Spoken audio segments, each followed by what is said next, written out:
Hello, thank you for joining us at the Lacuna Writers Room. You have heard an epic original composition by Ryan Franks and the haunting vocals of Nina Story, and that is how you know you have reached the Lacuna Writers Room. I am Christopher Gray. I am an author, a game designer. I enjoy long walks on the beach and paddleboarding, and with me is Dannie DeLisle. Dannie, who are you? I'm Dannie. I'm an actress, a writer, a gamer. I do not like long walks on the beach because sand gets everywhere. I would much prefer something else. A nice restaurant, a bookstore, any of that sort of stuff. Okay, Anakin. I don't. Sand gets everywhere. It's true. He's not wrong. Okay, he's not when wrong. you live in Southern California long enough, you don't think about sand anymore. I mean, I guess it depends on what you're wearing. So you go with gym shorts and flip flops. You're good. Sand, yeah, you just wash your feet off. You're cool. I mean, you don't have to like. It's just when the tourists come, you can tell the tourists are there because they have socks and shoes, and sometimes jeans, and then they bring their entire life with them, and blankets and pillows and tents and all of this stuff. And then, yeah, if you bring your apartment down, sand will get everywhere. But if you come down with, your flip flops, there's nowhere for the sand to go. I'll keep that in mind. I mean, I live in Phoenix, so it's not like I'm one to talk about like living in sand over here. So I literally live in a desert. If you've been following along, we had a bit of a break because I was at a convention last week, and we're back. It was a good time to pause because I think we've reached a point on our world building where we're sort of ready now to start talking about story building. We're obviously going to have to world build as we story build.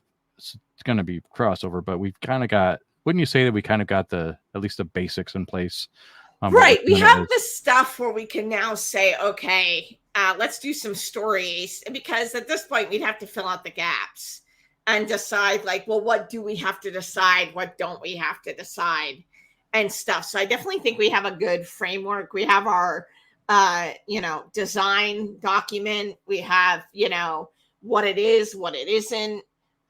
We have a timeline, a basic timeline. So we have these things that we can really get started to get some stories in there. And, this is an IP that you can do anything with: comics, stories, videos. I mean, whatever you want to do really is what we were thinking, I mean, we were talking about a wide variety, any media, just that needs to take place in a world you could do. So, but we're going to start with some stories so that we're establishing the world a little bit and showing people kind of what we're on about in a practical sense by saying, oh, here's a story of like what we mean.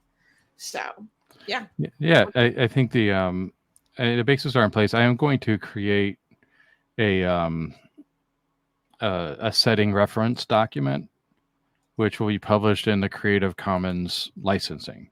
And what this document's going to do, it'll be sort of our guidelines for writing in this setting, the established truths, whatever is canon will go in this document, and that way, as well as some of the language structure and things like that. So that way, if you want to write in Lacuna and you want to publish it as a Lacuna world story or media or whatever it is you're doing, you can use this setting reference document, and as long as you're following that, it can be a legit Lacuna product.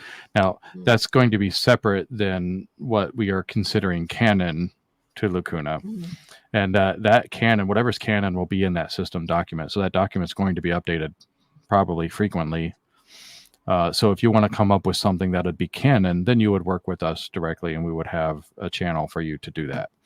But at least in terms of copy left, we're trying to open this up to the larger creative community, and I know this is kind of there's a trade wind here that we have to be conscious of. I understand that creatives are not at a shortage of ideas, right? Like, it's not that you can't come up with your own setting on your own. of course you can, and you probably don't need us to give you a setting in order to write or create media. But the idea here is that we're kind of creating a setting together as a group of creatives, and so there will be then, if you use the setting, presumably you would have a larger platform in which to create your own stories. And obviously, right now we're building that platform, but the vision is that enough people are working in this environment that it becomes a known quantity, so that when you're writing with it, it's almost like shorthand. Like, oh, I'm writing. It would be the same as I'm writing in the Conan world, right? Mm-hmm. And so then you're just like, oh, okay, cool, I understand what that is, and you shorthand. So it kind of gives you a platform to plug into, a channel to plug into, an audience to plug into, and it'll kind of help with the lift of having to get your work out there. Yep. That's all. I don't think Dannie, I don't think you're in any. This is the best setting ever made. we're just trying to create a channel for y'all. That's it. It's cool though, and here's the thing. It doesn't necessarily have to be like, I don't need my own world, but if the world inspires you somehow, then go for it. That's a thing too. Like, you have your own stuff, but if you look at this and are like, hey, this inspires me, or we all as creatives have those ideas that are like in the dark corners of our computer that we can never do anything with. And you might have something that fits and be like, oh, I never knew what to do with this thing, but now I can do some tweaks on it and it can fit in Lacuna. And here we go. So if you want to see what we did to the world to build it, you could check out episodes 1 through 4. That was all world building stuff. And then look for this setting reference document that'll be available on the website, and we're also trying to begin community building in Discord. I mean, there's really nobody there now, but we would like to start using Discord as a community center. Before we started the stream, Dannie and I were talking about things like creating, role play forums and play by post kinds of things in there, and try to come up with ways to use the community to create stories that way. And we're going to talk about other products that we can start bringing to market that are just, beyond only just stories. So, and now that we have kind of the initial setting, we can start doing that. Mm-hmm. Yeah. So we were going to start talking about doing some story workshopping so that everyone can see how that works. And I had a couple ideas. We were going to start with me, I think. Yeah. And I had two ideas. And so I have them because I wanted to come to this and give a real good experience of fleshing this story out. And since the world is so new, I did have some notes, but nothing too extensive about what I wanted to do with it, because I didn't know which idea might be the best. So one was, I had an idea for the kind of mischief gods of Lacuna, who end up becoming like Anansi or Hermes or Loki, any of those kind of trickster gods that are out there. And my idea was that in Lacuna, in Atlantis, which we actually named in our last episode, so which is cool. You can go check out the language and everything. That back then, they're actually like a set of twins. And so whenever you hear these stories, it might be one or the other. Their names have changed and their forms change and all of that stuff. And my story was about how they became immortal, how they went through the trials. That was going to be the trials, talking about, because they are the children of the gods, the transdimensional beings that we have decided that's kind of how they came here and settled and whatnot, and they are the children. And so because of that, they have to go through these trials. So I had the idea of a story of them going through these trials and what happens and how they kind of get in the world and how that happens. So that was one. The other idea was about it was a take on the story of Eros and Psyche and just to see, kind of make it more like what would happen if, because in the story of Eros and Psyche, they do end up together. But what if not? What if that wasn't actually what happened? And, or there was a time period when they didn't think it would happen. And Eros, or whatever form he happens to take in Lacuna, it kind of goes on a bit of a rampage and starts forcing all of these people to kind of have feelings for people who are like all wrong for them or will cause issues and a bunch of chaos. And it just goes to shit until someone has to do something about it, or something else happens. So those were the two ideas I had initially. What do you think? Yeah, sounds great. One thing that we're trying to get to the bottom of is, I believe, maybe not in every case, but in many cases, since we're dealing with immortals, we can conflate a lot of the different mythologies into one person. So, I think it would be a mistake to conflate everybody that fits trickster god, for example, as that, but it might be like enough that align, not just in how they behave or how they're described, but geographically. Like, I wouldn't conflate Coyote and Loki, for example. Right. But there's probably a lot of Loki in other Germanic. Well, I don't know. Maybe Loki stands alone. Is it possible to conflate Loki and Hermes, for example? Right. I don't know. They might be different enough that wouldn't make sense. But my point is, if there is an immortal, the challenge is to figure out who else they might be in mythology, just so that we're consistent with that across the board, so that if somebody else wants to plug in, say over here, that it makes sense that this is the same person. Right. And here's the lore for that person. The other thing is the other people around, so who else is involved in the story? Who's the dramatis personae in the story? Because they also are going to have conflations. And, for example, I was thinking about in mine exploring the idea of Zeus.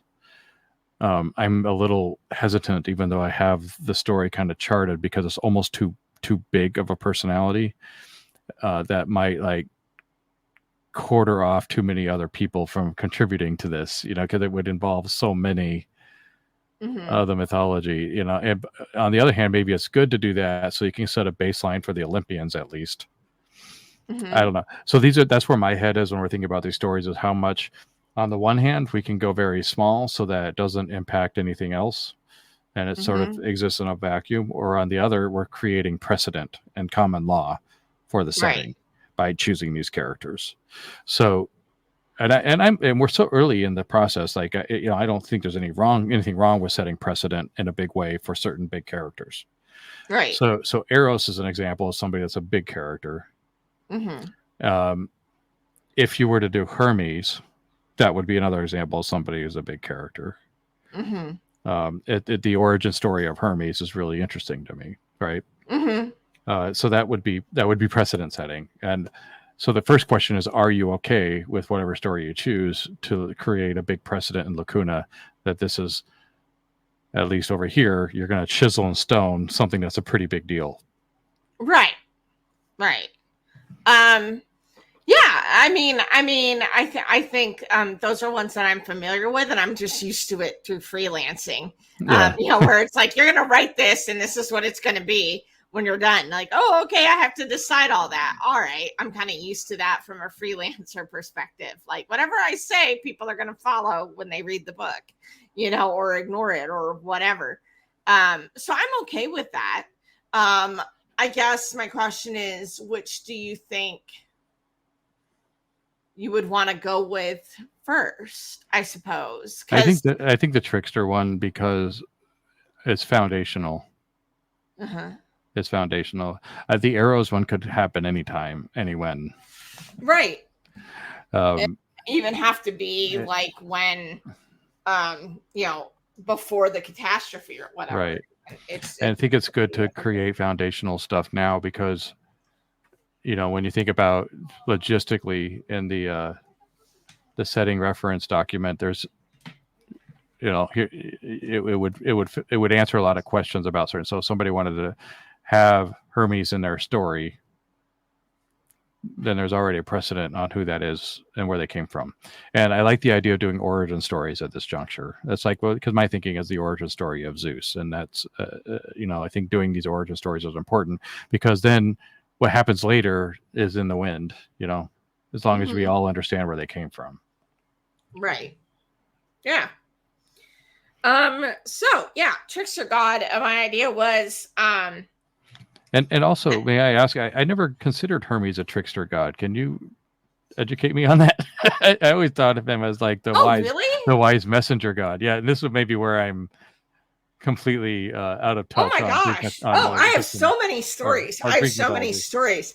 Okay, so this is one of my favorite stories.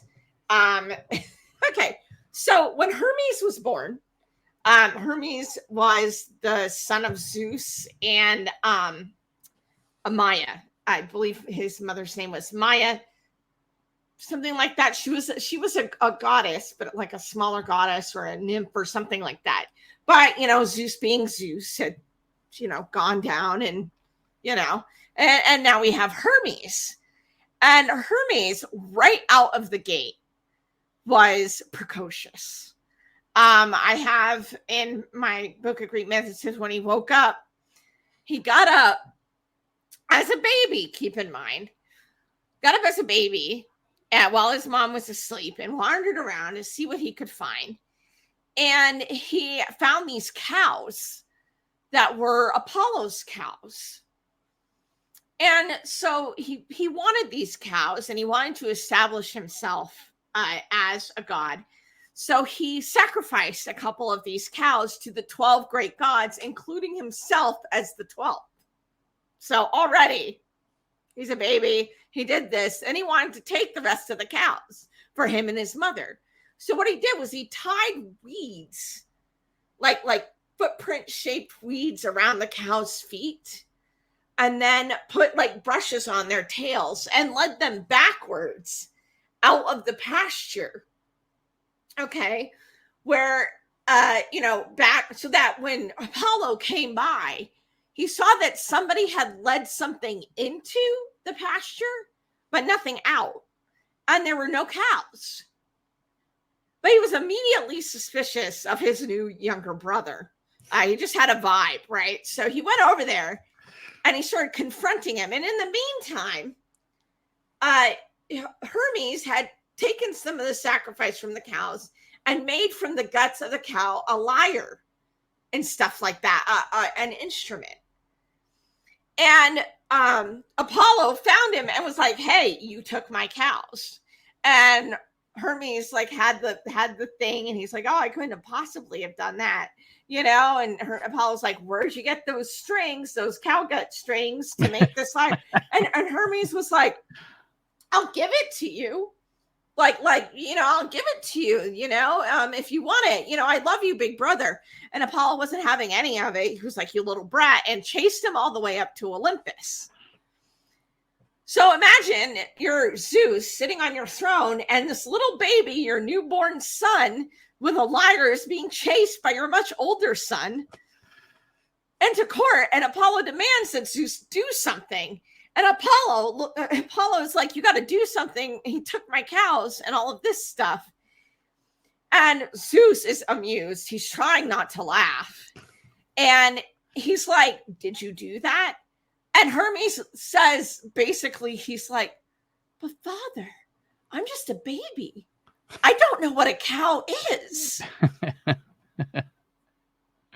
like, "You're not going to believe him, are you? Right? Really? You're not going to believe him, are you?" And Zeus is like, "Well, we'll let everybody decide." And so people wrote, the gods wrote their names on a rock, and they were supposed to throw at the feet of the person who they believed, who they believed.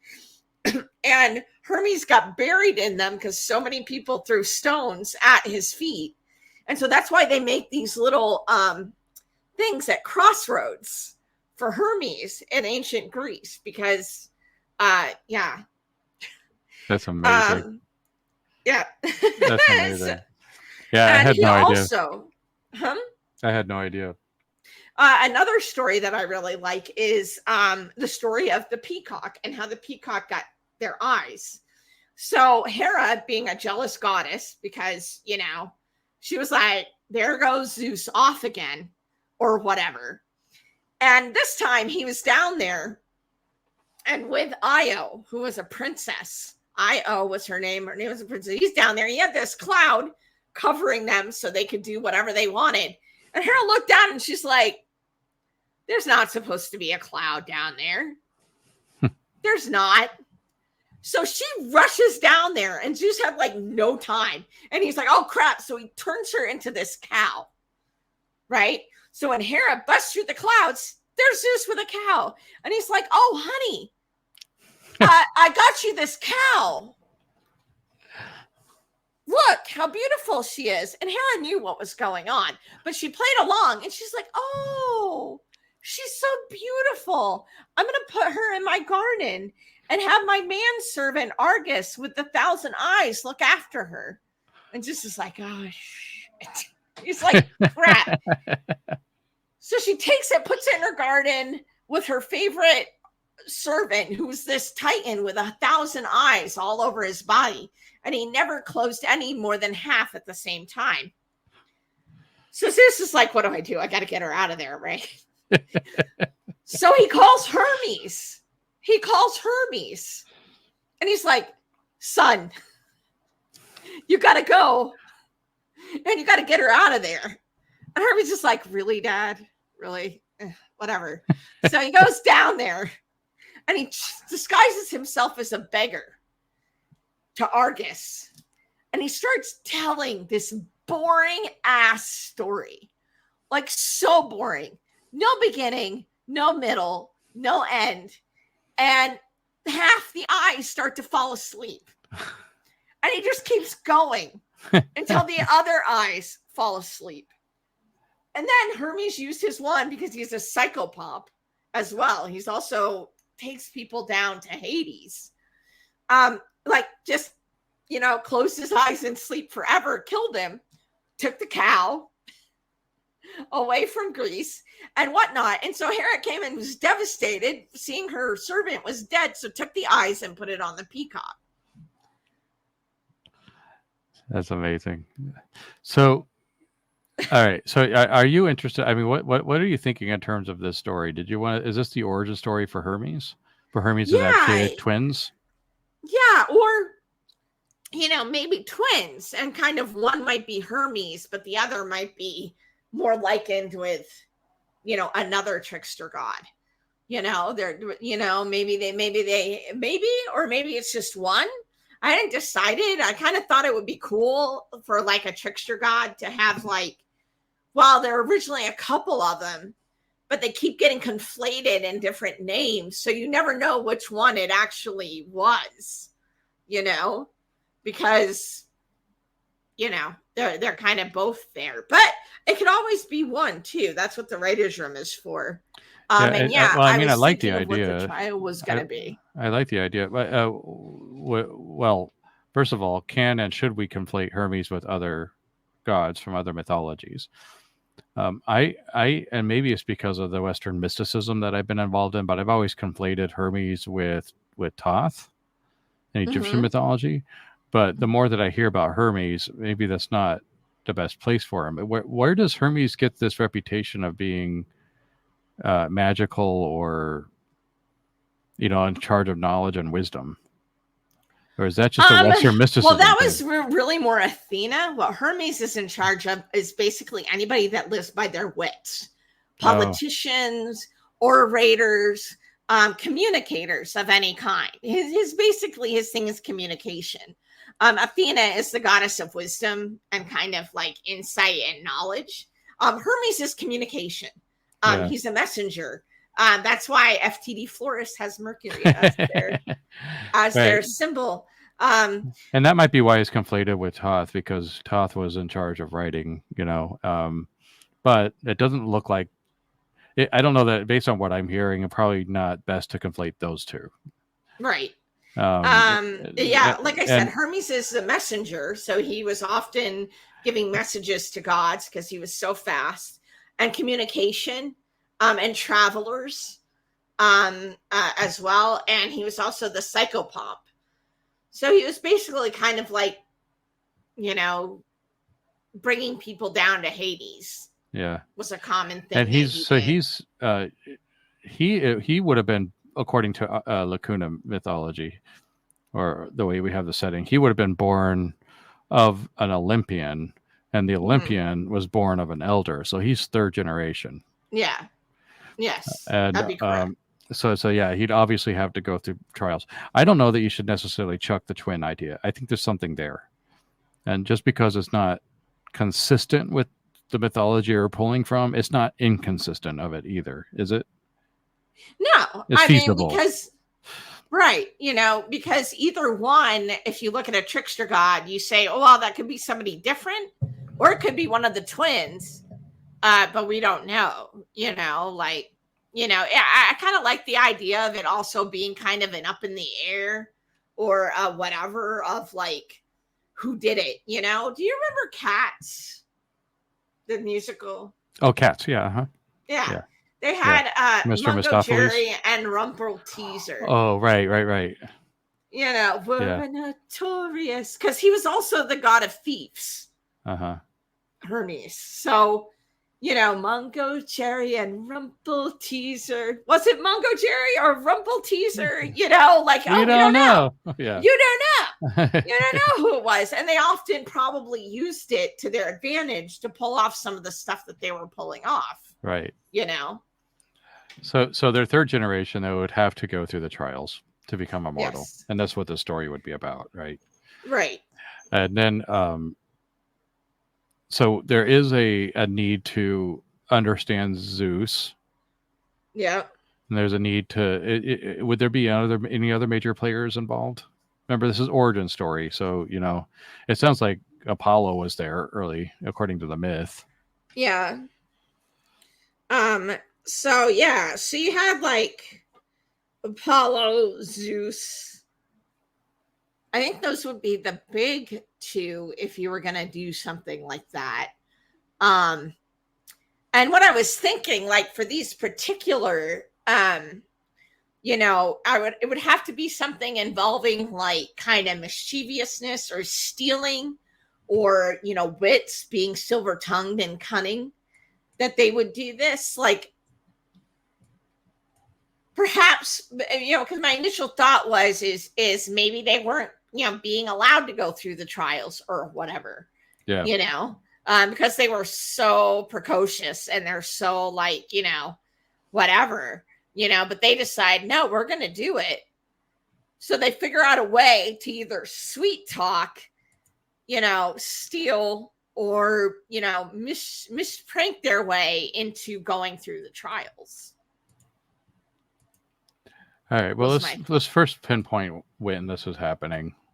So third generation. And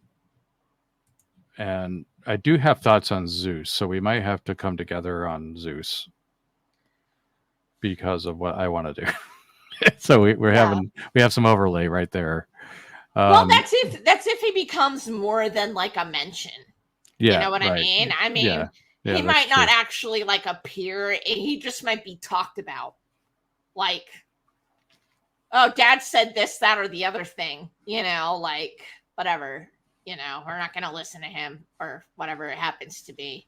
So, I believe that Zeus would be largely the one of the big forces in the Civil War. Mm-hmm. So I mean, it would have to be after the Cataclysm, if Zeus is in the story, because this is basically the Titan War. Mm-hmm. And then there is, after the Cataclysm, the Diaspora that sweeps across Europe, Asia, and culminates in the Trojan War. So there is, we haven't discussed the Cataclysm at length, or how widespread it is. We know that at some point the continent needs to sink. It's going to be the end result of that. But there could be a period of time where it's just war torn, and this leads me to think that this is happening probably in the East and not in Atlantis necessarily, since it's third Right. generation. I'm just bouncing this out there. Maybe it can work, but since this is so, since it's the kids of the kids of the kids, right? I think that if it's happening on Atlantis, Atlantis is not the paradise it was. It's wild and war torn, or it's happening in Europe or or Mycenae or somewhere in the East.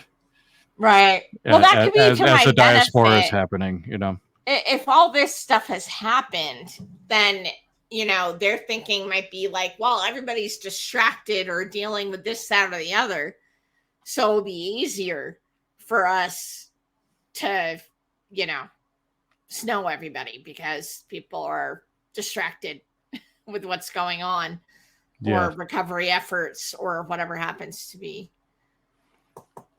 Yeah. So okay, that gives us a little context on where and when. When, but where, if it's going to be Atlantis, I guess in general, if it's a story that has to do with a lot of humans and with younger gods, then it probably is happening after Atlantis or during the war. If it's having to do with the gods amongst themselves, then it might be happening on Atlantis, I think, as a general rule of thumb. And this could be crossover, could be both, but it does happen. It should probably happen later in the timeline. What I'm thinking is, what might be cool is if it's twins, I can also use it to bring in some stuff. What I'm thinking is maybe like the first scene is kind of the twins getting together somewhere, not Atlantis, but somewhere in the world. They're getting together to discuss, what's happening and what they want to do and their plan. Or they're kind of getting together to initialize it. So then I can kind of, in that first scene, like they've been apart for a little while, perhaps doing things to kind of foster what they're about to do. Like they planned this for a while, and now they're getting together to kind of enact their plan. And that's where our story starts. Oh, it's a heist movie. Yeah. Yeah, like that's what I'm thinking. Like it's they gotta, I love those. So I'm always looking for a way to kind of do that vibe. So they kind of get together. They've been away for a little while from each other because they have this plan to get in there so that they can do the trials. So that leads the question of, and kind of the first scene is them getting back together to kind of initiate their plan. So what format are you thinking on this story? Is it going to be like a short story, a series, a novel? I'm thinking short story. Okay. Now, is it going to be the start of a series of short stories about these characters, or is it just a one and done? It could be. Like, it'll be... I assume that's going to have to come from where I am. Like, I'll do a short story, and if I feel like their light needs a part 2 or something, I can do that. Or if I can kind of wrap it up myself. If it's a series, it would be a short one, in other words. So it'd be like a limited series. Yeah, it'd be like a 3 short story series or something. Yeah, okay. All right, cool. So... yeah, I mean, then it would just be a question of figuring out where it's happening, what the trials are, how they're gonna pull off their trial heist, and trick everybody into making them gods, basically. And so, there's the people who don't want them to be gods. Who are they? Right.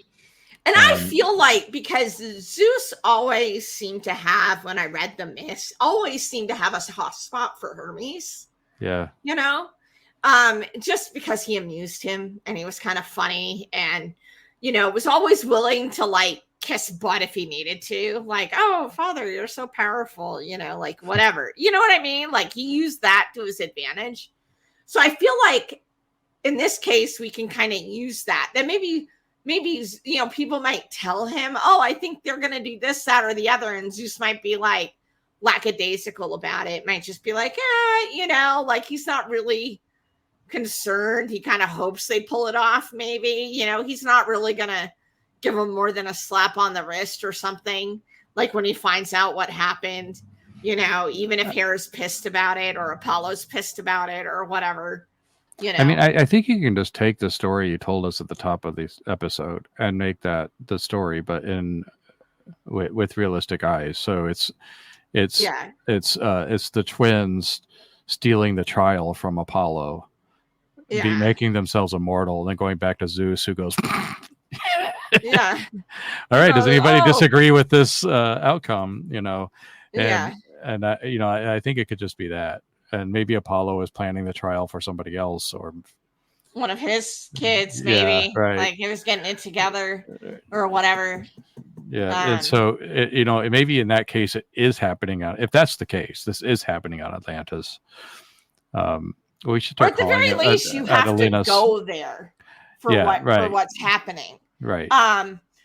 We should call it the right name. It's Adelinus. What's that? Adelinus, not Atlantis. Yeah, I don't know. That's right. That's right. Yeah, so here's my thought, right?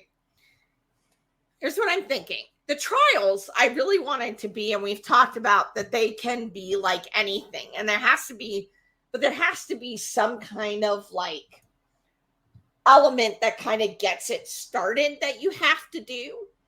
But like once you do that, and it should be like something that's kind of, something that can be used in writing in different ways. And you have to do this particular thing. But I also want them, because it's only basically like the star of the trial that's going to be same, like what triggers it, I guess. But the trial is going to be different for everybody once that happens. Like when you start your trial, you do this thing, you start the trial, and then like you walk through a door or you find yourself somewhere else, and then your trial's begun. And it could be anywhere. It could be anything. You could be on another planet. You could be a different part of the world. You could be whatever. It doesn't matter. That leaves the writer the ability to do whatever they want with somebody's trial if they're writing the trial, right? So whatever it is, what I'm thinking is they're going to do that. But because Apollo is Apollo, and he's like the sun, and he kind of has the personality to match a little bit, that he wants to make a big deal that he's going to do this trial for his child, right? So he wants it to be on the island. He wants all the old school ceremony with it. You know what I mean? Like he wants it, instead of just doing kind of whatever. It's kind of like, oh, you're going to have a birthday party. Some people just have their little cake and they go ahead and have their little cake. And then you got quinceas, quinceaneras, and you got the whole whatever, right? Yeah. So I think that the first, the first generation descendants probably created a formal rites process in Adelinus, in the capital. Now you can do this anywhere, but they do it here to get special recognition. Like that means you are the elite. You are favored, right, legit. Yeah. Like if you do it in Iberia, okay, I guess you're immortal, but you're not one of us, right? Right. So you have to do it our way. It is probably. I mean, I think we should just rip off the Egyptian journey to the afterlife, and maybe conflate it with the Olympian journey to the afterlife, because it is so prescriptive. This is like, you do this, you go here, and you do that, and then you take this boat, and the boat takes you here, and it's similar to the Olympian one, and it's just like, and it's all very ceremonial. And I think borrowing and stealing from Egyptian mythology, since it's such an old practice, even better if we can find that the Babylonians or the Sumerians had a similar journey to the afterlife, because that's all these are. And it goes all the way through, like the Elysian mysteries up in the Middle Ages were from these older traditions, and it was all about the journey to the afterlife and then coming back. Hell, the Orpheus story is that. I mean, and the Jesus story is that. And so there's all these stories in mythology about sorry. and Nana. And you go and you go through the trials in the underworld, and you come back. And then when with the Egyptian too, there's kind of a twofer, because it's Ra dying in sunset, and then fighting the worm underground, and then coming back. What would be what would be baller, right? Like, oh yeah, you can do it like the traditional way with all the rites and stuff. It's not necessary, because really all the requirements you need is this and this. Yeah. Right. But like, if you're going to be really hardcore about it, or you're going to be like, elite, then you do the whole ceremony, you walk through the marble frame and you do the whole descent and all that stuff. Right. So what if that's what they're expecting? They bust in, they go through the door or whatever they're supposed to go through, and then it's different because it's not the person that they were sending through. Right. So now they have to figure out, like, oh, now what do? We were all prepared to,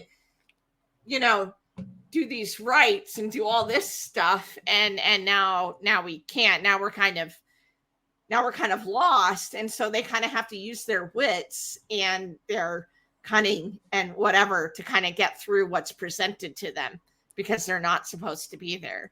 That's great. And they actually have to embody the other person who is something that they built it for them. That's hilarious. I'm going to go back on something I said earlier. I think that this civil war isn't between the elders and the youngers. That happens back here, probably. Mm-hmm. And the 3500s. I think this is what ends Atlantis. So I think I'm going back, and if we're going to the timeline, actually it would be on Atlantis before the cataclysm. Okay. But after the Titans. Because the civil war is between Zeus and others, not between Zeus and the Titans. So right. And this is where the Hebrew god comes into play, which is much later, and humans are more prevalent. So just based on the timeline, as we're dialing this in, it does sound like it would be on Adala, not in like Iberia or Mycenae. So yeah, we can. This is just Olympian shenanigans, basically. Right. And I think the only thing that I need the question on, because like I can look up like rites of the dead and and be like, oh, they prepared all this and everything for him to go through and face whatever.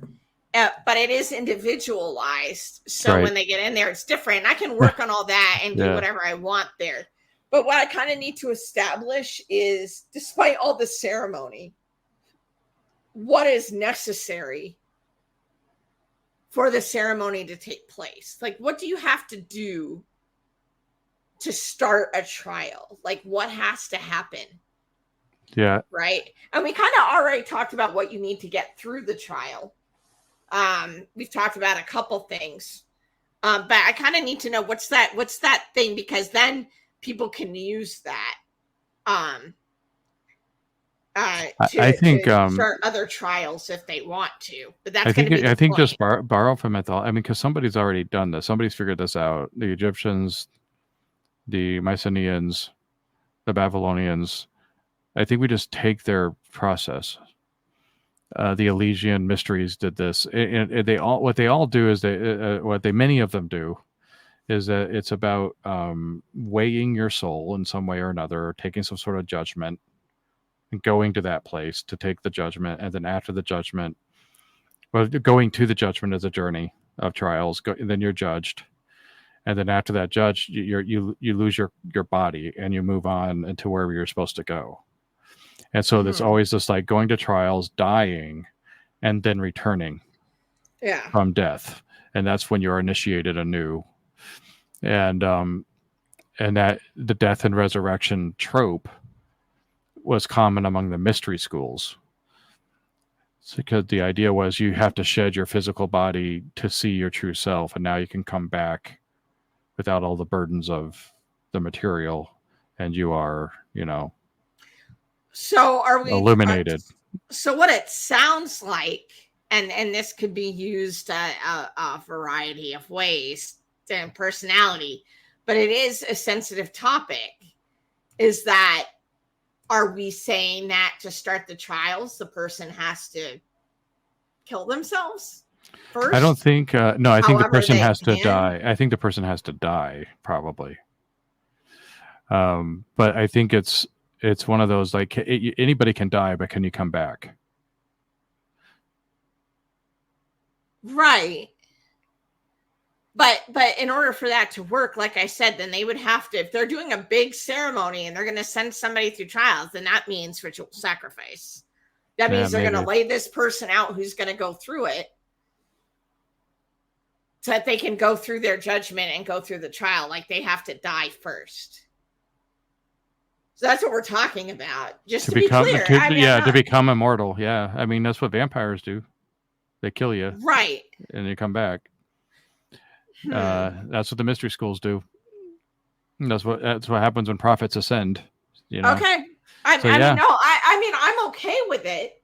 But I'm just saying that is a pretty, and it can be used anywhere. Like if you have a story set in 1920, and you have somebody that you want to go through the trials, they don't need to have a big ceremony where they drink this ritual poison to die and lay down on a slab. They just have to, like, jump in front of a bus or something, right. Yeah. And you can use that for how somebody chooses to do it. If they make a big ceremony of it, if they just throw themselves off a bridge, if they do that. But I am saying that is a pretty, it is a topic. So there are going to be people who are not going to want to deal with that. Yeah, it is. Which is fine. I'm okay with it personally. I'm just pointing it out as something I see. If that's going to be our thing, that has to happen. I see. Well, in the philosophical world, I guess in the mystery schools too, what they talk about is deconstruction. Right? You deconstruct yourself. And maybe that doesn't need to be a physical deconstruction. I mean, it's you have to break down everything that you know about the world and reduce it to nothing, and then you can rebuild anew, right? Right. Okay. I think that maybe that can be done, but I'm guessing. I mean, this is antiquity, so right. Yeah, you could go through a very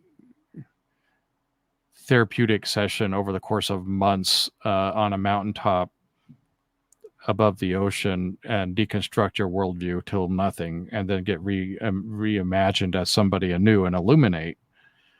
Or you can throw yourself on the rocks and make it happen like that, right? So I think the end goal is the same, but I would not at all be surprised if that's how the ancient gods made people immortal.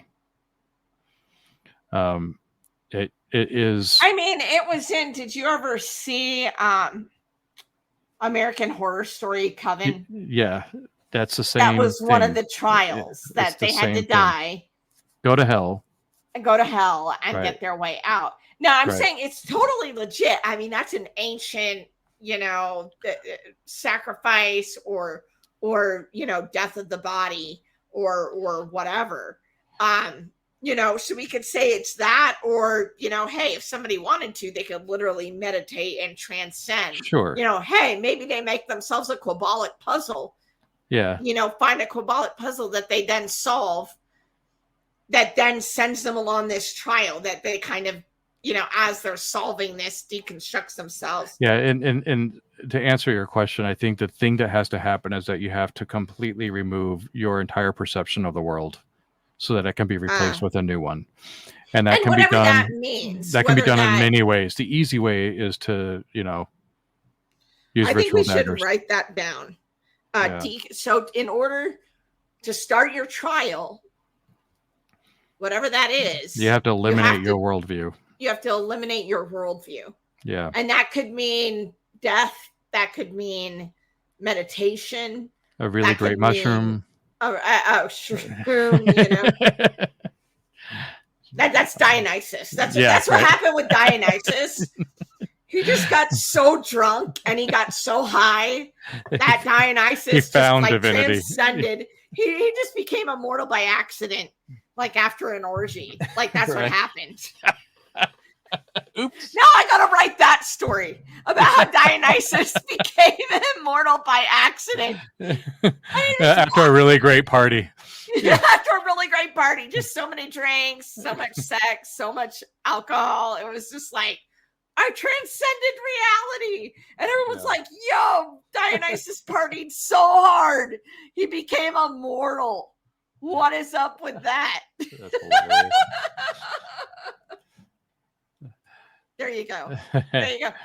I like it. So I think that's our deconstruct your sense of self, sense of reality.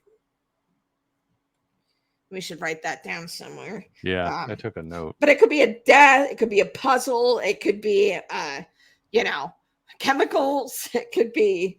But in this case, I think what I want to go for, since we're kind of playing off that story, is that, Apollo set this whole thing up, with Zeus there presiding over it or whatever.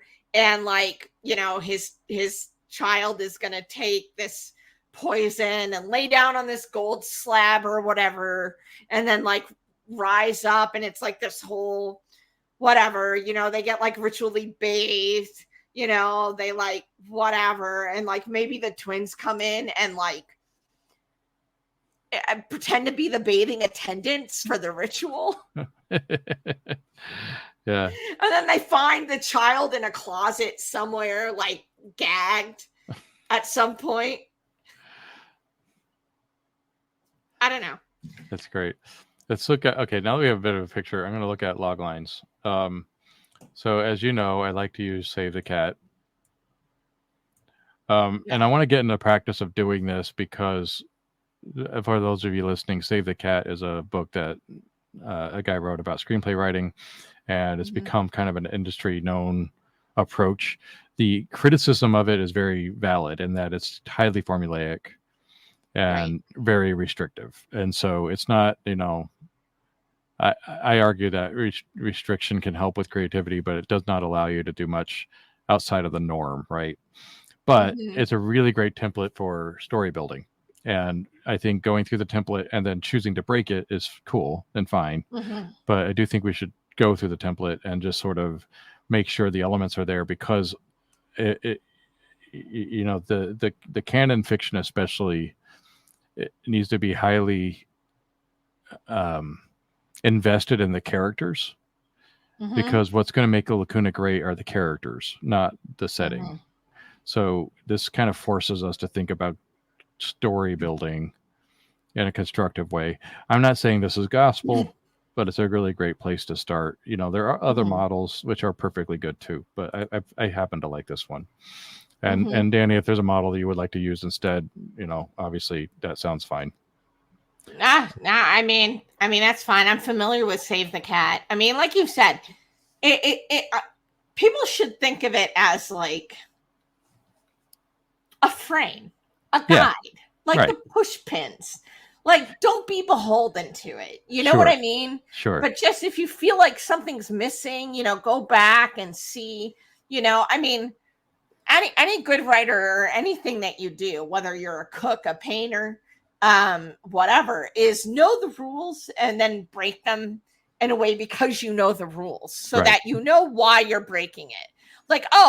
Usually if you're using Save the Cat, you might do this here, but I'm not doing that because, this, that, and the other thing. You know, it's a good way for people to kind of have a baseline, a guide, a frame, and then kind of move from there and start with. And then at a certain point, I always find that if I start with, a couple points or something that I have, eventually it takes over. Eventually I don't need to look at that framework anymore. It just usually helps me get started. Right. it just usually helps me get off the starting block. And then once I'm off the starting block, the story just goes, Right. And it is meant for screenplays. So the idea is that you're hitting a bunch of beats and that, everything that happens is there because it's driving the story or the character forward. And so you define these beats ahead of time. You kind of fill in the blanks. That doesn't, it's not the best format for, say, novel writing, especially if your novels are character driven, because you're more interested in the interactions with the characters and how they grow and arc over the time than you are in what actually happens in the story, right? So it does give you a framework, and I found that it works across medium. What you're looking, one of the things it does really well is the log line, and I do want to use log line methodology in Lacuna as a way to help evaluate our stories. So as we're going to have lots and lots of ideas. You already came with one already that you want to do. You had 3 ideas today that I counted. And so what doing log lines will do is help us communicate these ideas in a way that a reader would take it, so that it's not in the abstract, that you can actually see what the story is going to be. And it's a great way to pitch ideas. So I want to start using log lines as sort of a modus operandi. And like, for example, if you're listening to this and you want to pitch a story, think in terms of movie log lines, because that'll help us understand the vision you're going with. In space, no one hears you scream. Exactly. One of my favorites. It's like, it's Heather's, but in a generation spaceship. That's a good log line, right? My log line that I used to describe the novel that is in perpetuity being worked on forever and probably will never finish. The best kind. I like to say that it is Nightmare on Elm Street meets Legally Blonde, and that immediately makes people go like, "What?" They're very powerful, and Save the Cat has a really great methodology to log lines, and this is only just a snapshot of it, but it's enough. The basic formula to a log line is that there's a hero that's supposed to be an objective, not an adjective. Oh no, it does mean adjective. What type of hero? You're qualifying the hero. A sad hero, a witless hero. There's a goal that has to be compelling and ironic. A sad hero wants ice cream, but is in the middle of the desert. And a problem that it's a primal problem they had to get past, and they're starving to death. I don't know. I just made that up. But that's the formula for a log line. And then somebody went through to Save the Cat formula and then made ones for all the different Save the Cat genres. So Save the Cat says that there are only a handful of actual genres. Golden Fleece is like the quest, and institutionalized is you're stuck in a prison. Monster in the House, self-explanatory. And interestingly, they attest that Monster in the House is probably the most effective story structure you can do. Yeah. Because it's inherently primal. Yeah, those are fun. Yeah, Out of the Bottle. I mean, that's your Friday the 13th, Nightmare on Elm Street. Alien. Yeah. Out of the Bottle. A lot of superhero movies the fun ones are out of the bottle. Like I have a superpower, like Spider-Man's out of the bottle. Like I got this weird this power, but I don't know what to do with. It's kind of a curse. Dude with a problem.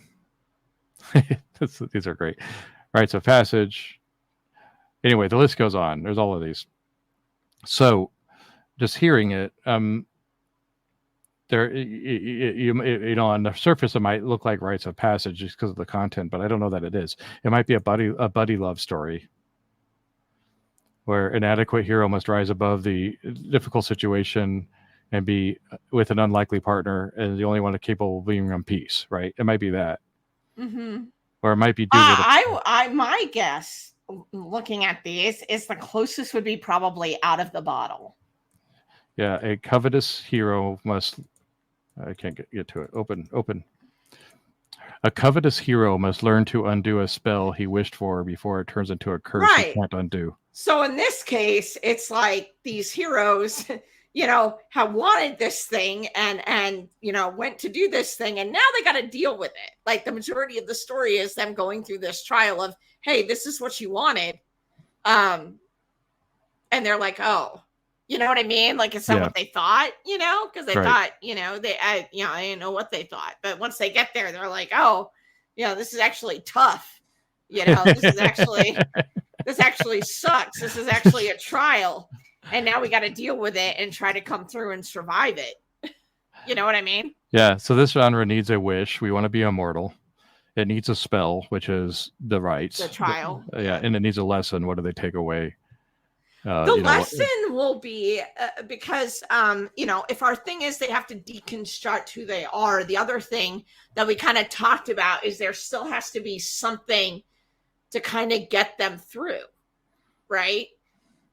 And I think the lesson here is going to end up being, because even though Hermes was a trickster, even though Hermes went all over the place and everything like that, he still had an important purpose, which was communication. So they learned that, like, all their mischievousness and all of that stuff is all well and good, but they also need to realize the actual purpose that sort of thing serves in the bigger scheme of the world. Mm-hmm. Yeah. And that there is a certain responsibility that comes with having this power. You know what I mean?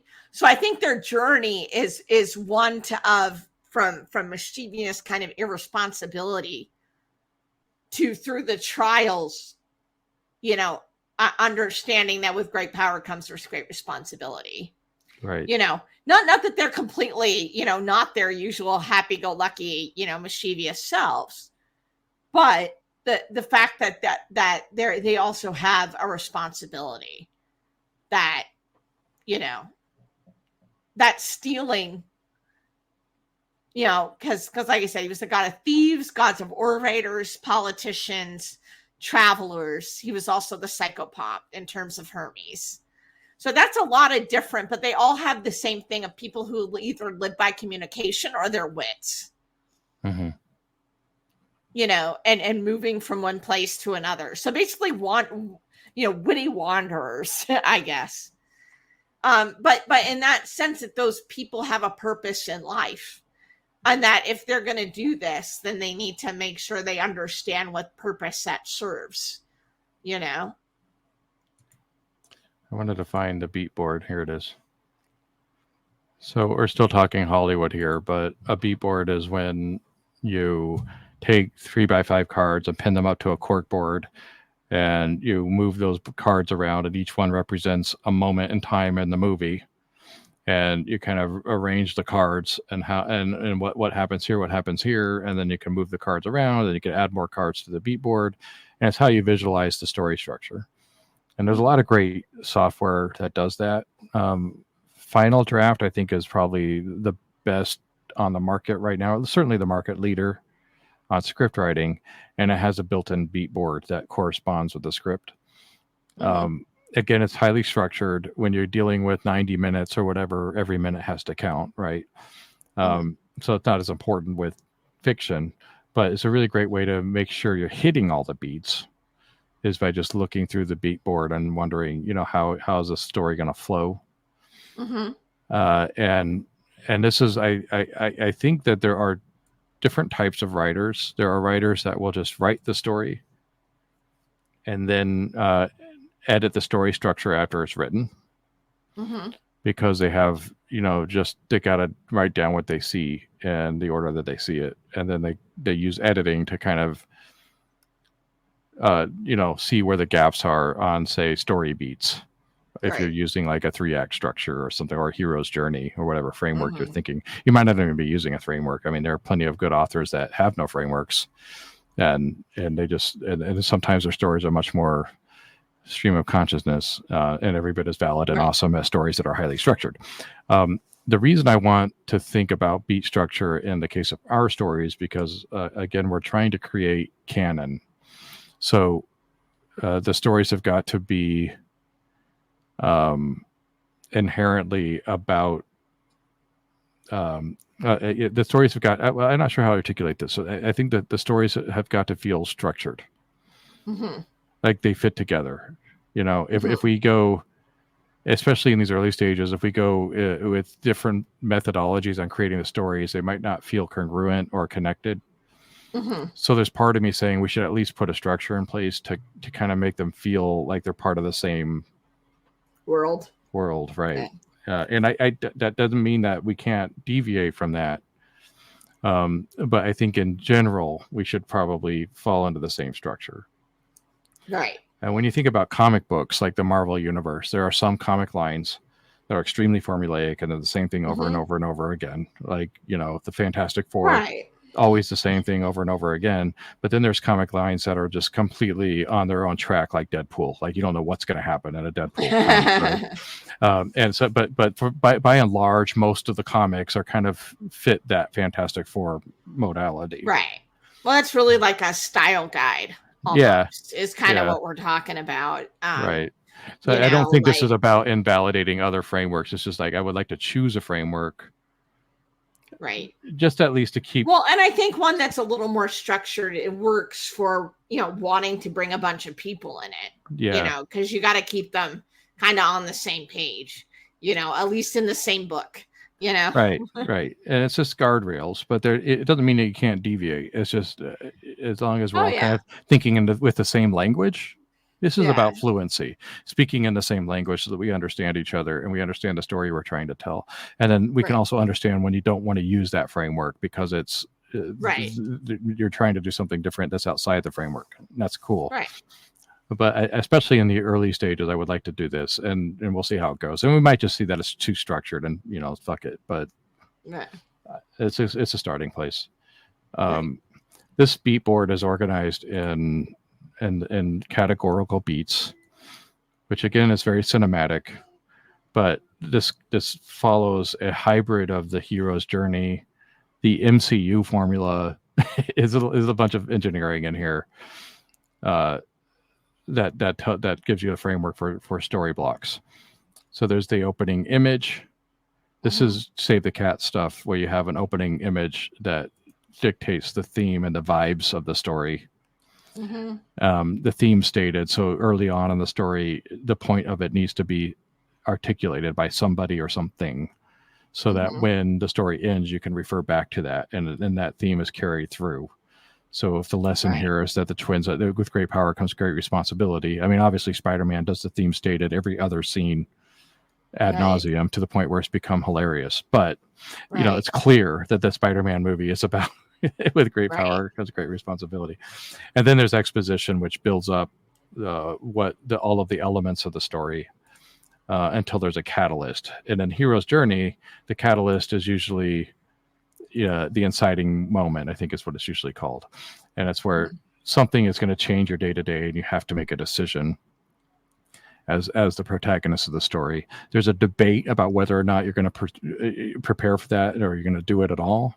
And that's usually like in the 80s movie, this was usually a montage of you getting ready to do the thing you're going to do. You're going, shopping and, all of the things you have to do to prepare for the big date or whatever it is. Using the Aquanet, right? Like whatever they're doing in the 80s. But the debate is always kind of preparing to go on your journey, right? Right. And what can I even do it? How will I succeed? Did I bring enough supplies or? And then break into two is a shorthand for breaking into the second act of the story. Right. And in the context of story building, whatever's happening in the second act is a completely different world than the protagonist was living in the first act. This is easy. So let's go back and talk about it. Ooh, okay. I'm dropping my fidget toy. Let's go back and talk about it in relation to my story because it seems to fall pretty easily into that. Yeah, I think it does. Right. So the opening image is going to be the twins meeting and we'll see their mischievous sides. That's going to be the opening image, quickly establish the characters in the opening image. They're meeting in a market somewhere and one of them just pickpocketed some market stall or something, something like that. So we're going to immediately establish the twins as mischievous. the theme stated, they might have a little convo about like, dad says you shouldn't be so irresponsible with doing this stuff around mortals, et cetera, et Right. cetera. Right. Exposition. Oh, we have this plan. Da, da, da, da, da. Why? Because the catalyst is Apollo's getting his kid through. So Right. that motivates us because we're going to conscript that debate. Do we really have everything? Do we really want to do this? We're totally Well, going to do this in a thing. heist movie, the debate is like articulating the plan, and then everybody Right. preparing for the things that are in the plan. Right. Right. It's And going the to the break- store to getting the bombs from the store, or going to all that, the surveillance. Yeah. And then the break into two is obviously once they pull it off, now they're in a completely different, now they're in the trials. Now they're there. They pulled it off. Now what? They caught the car that they were chasing. Now what do they do with the bumper? Right.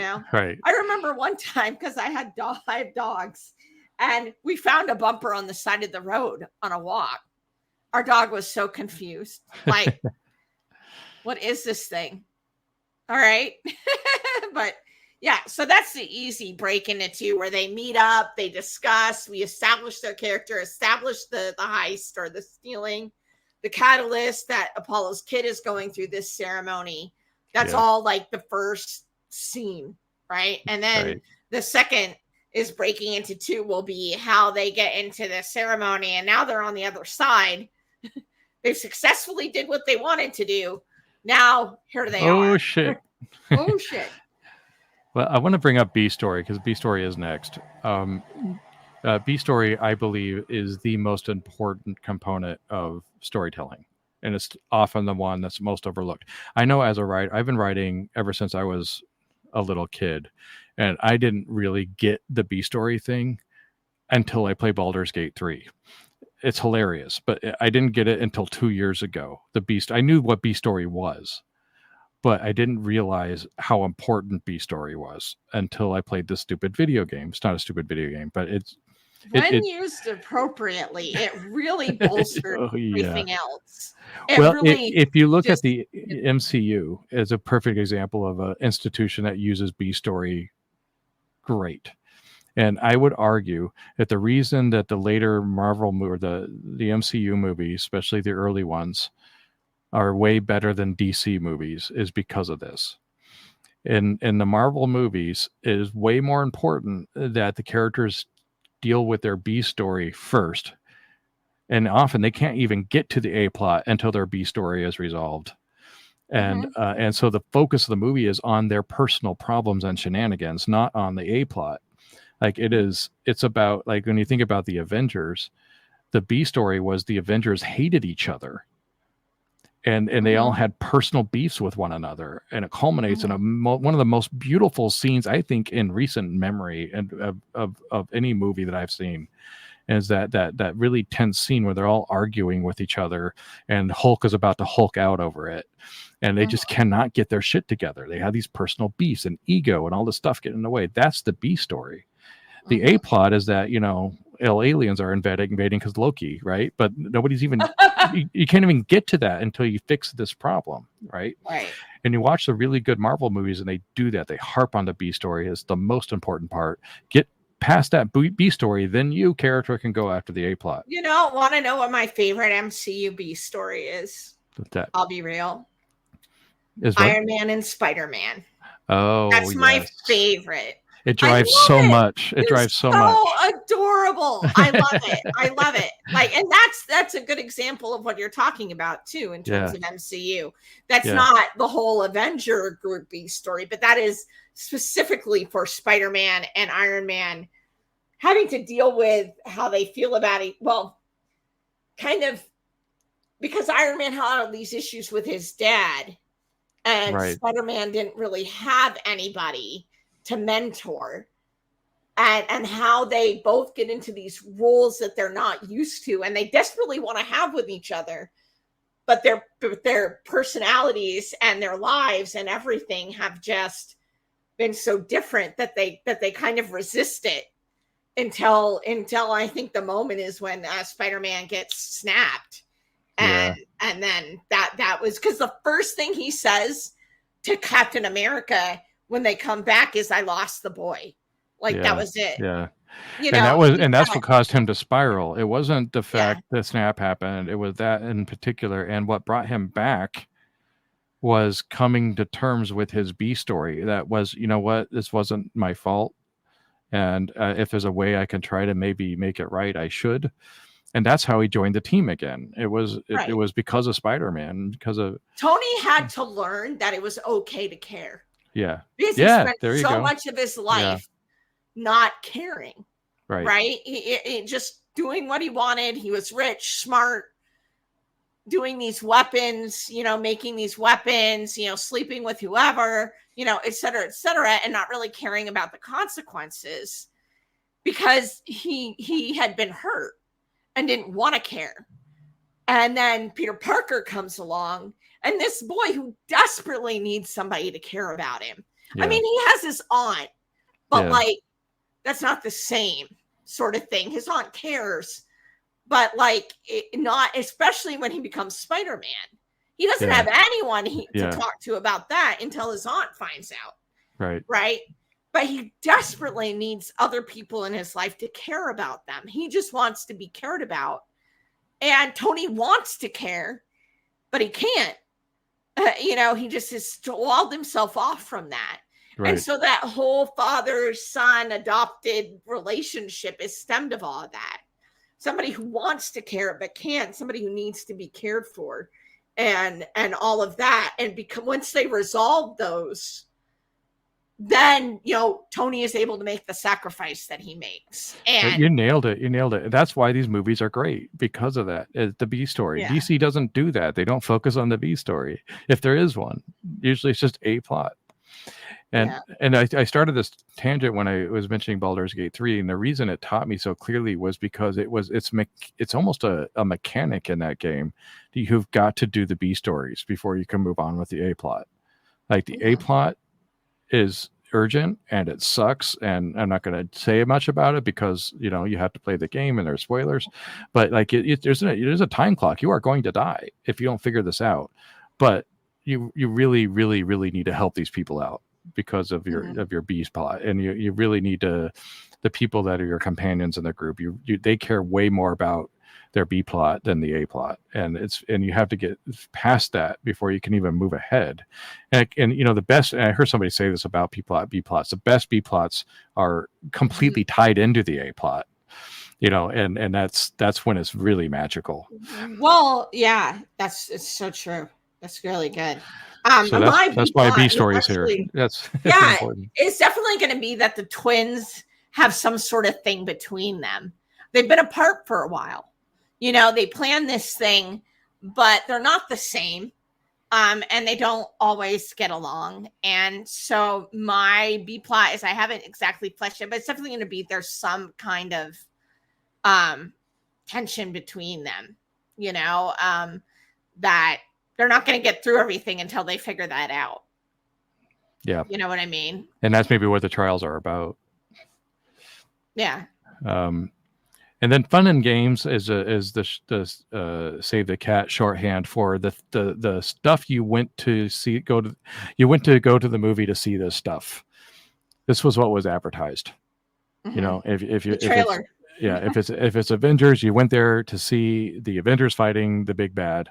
That's why you showed up, right? That's what fun and games is all of the scenes of the Avengers fighting the big bad. This is what the pitch promised. Look, I went to Pacific Rim for giant machines killing kaiju. There was a bunch of fun and games there.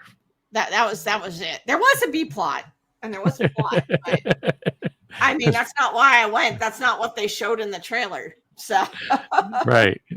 So you know, and the fun and games is here. This pitch is promising tricksters coming of age. So this is the part of the story where they get to do that, and you get to show that. Yeah. And then the midpoint is to make. Yeah. The midpoint is when things are starting to turn for the worst. Either it looks like things are going to turn for the best, and you're going to fix this, or you can see that it's turning for the worst. One of the two. And then bad guys close in until you get to the all is lost stage. And that is the dark night of the soul moment. And it's when you're, staring out over the bridge and just, I've got nothing left. So, as they're going through this, tensions mount and tensions mount. And then all is lost when they have a huge argument about what they should do or what's happening. And everything comes into the forefront. And, all the built up tension, all the grudges, all the whatever resentment, is happening. That's what that point is. And probably one abandons the other, or there's just like, no, we're just stuck. We're dead now. That's what this means. We're dead now. We're not going to make it back. We have already died and we're not going to make it back. Yeah. No immortal for us and no life either. You fucked it up. Right. Yeah. They start maybe blaming each other. You can make it a really big, you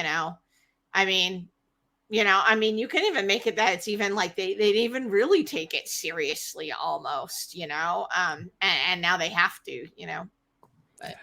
And then it breaks into three. I think the best way to break into three is when you have, you're going into the cave to take the hero's journey. You've gone past your thing and now you're going to go for your final confrontation.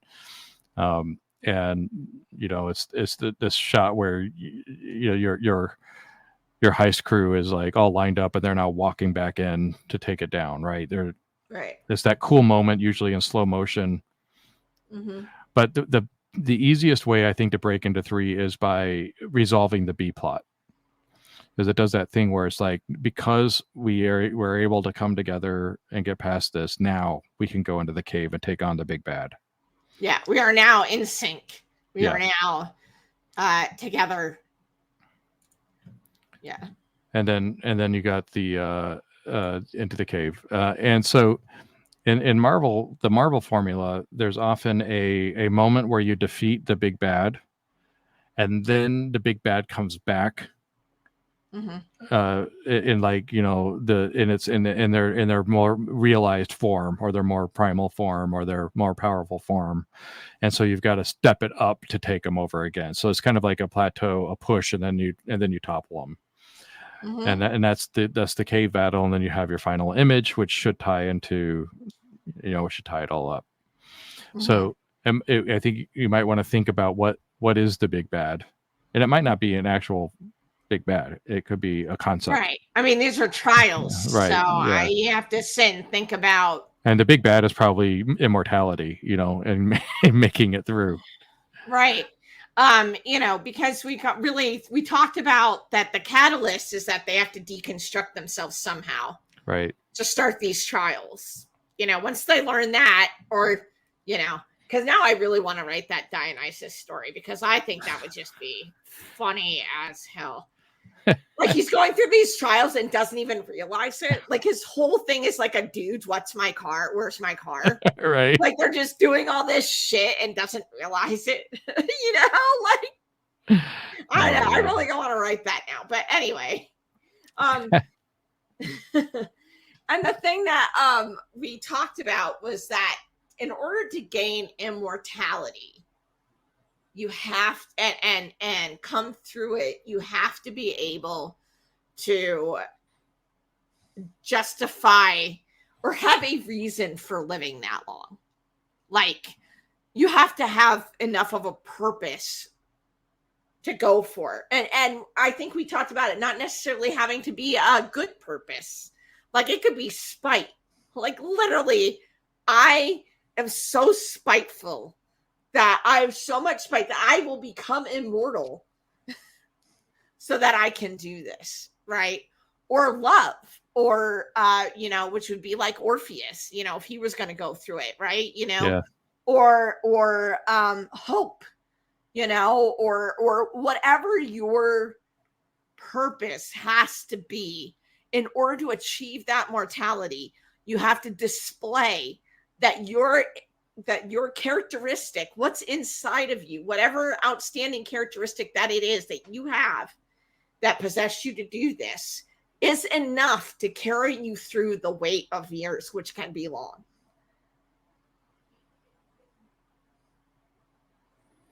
Yeah, that sounds amazing.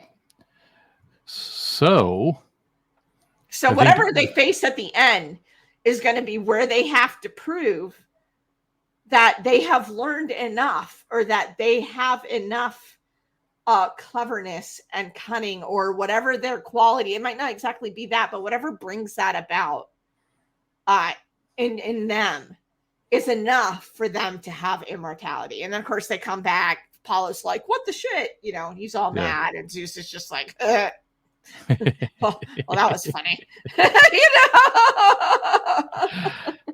Well, now we have to do this all over. I paid all this for catering, and now it's all freaked up. Right. Awesome. So yeah, you can get to work. I think the for the sake of the story, I would just get it out. We're probably going to need to meet again and go over who these people are. These people being like Zeus and Apollo and some of the tertiary characters.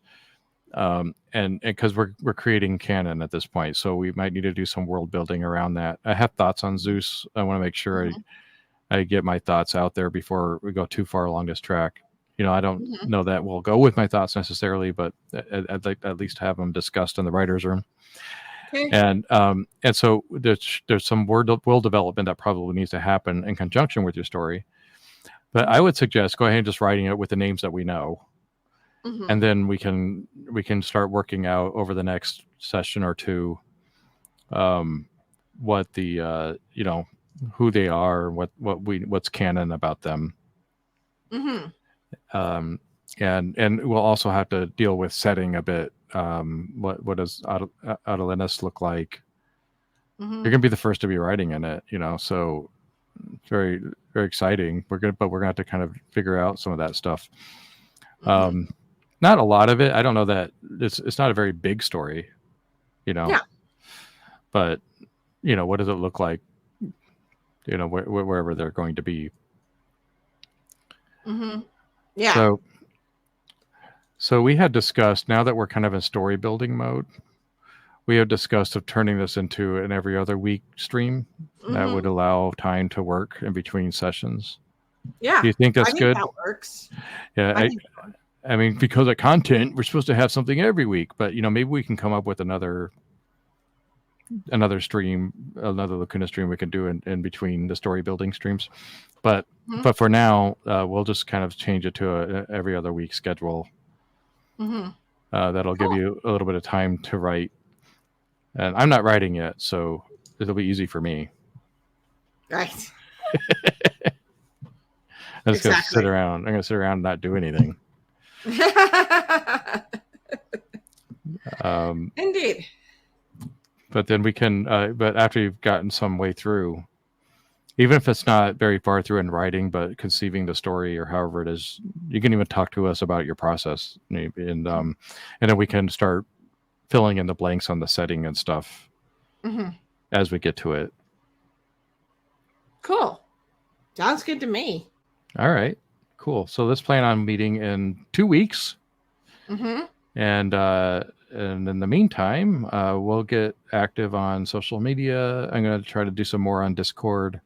And then we're going to be working on the setting reference document so that you'll have the opportunity to use the setting now if you want and use it under Creative Commons. I think once that's more established, we should probably on the stream talk through what it means to do Creative Commons. And it does mean that your work is going to be opened up to the Commons. And I guess that's half the point. So, but there are some nuances to consider when working with that license. Yeah, for sure. So, all right. Awesome. Well, I think we did it. Anything else you want to tackle? We did it. No, I mean, I think I have a good idea. I don't think it's too much, it gives me a good idea of where I might head, but, gives me lots of things about twin personalities and what their tension might be and how they're going to try to pull off this switcheroo, and researching the journey of the dead and kind of tweaking it for my own and seeing what they might encounter and coming up with all of that. That's going to be fun.